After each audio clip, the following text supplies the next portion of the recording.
জন্ম থেকেই পিতৃদেব খুব প্রতিকূল পরিস্থিতির মধ্য দিয়ে বেড়ে উঠেছিলেন।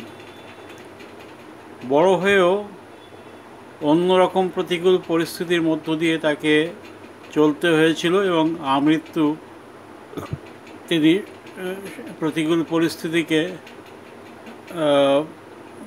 বাগে আনার চেষ্টা করেছিলেন এবং শেষ পর্যন্ত তাকে কঠিন প্রতিকূল পরিস্থিতির মধ্য দিয়ে তার জীবনটা শেষ হয়।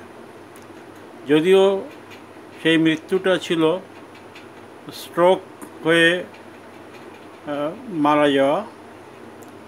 যাই হোক, তার চেয়ে এই যে জীবনাবসান এবং জীবনকালে একদিকে আত্মীয় স্বজন, প্রতিবেশী এবং এদের থেকে তার রেহাই পাওয়ার কোনো উপায়ই ছিল না।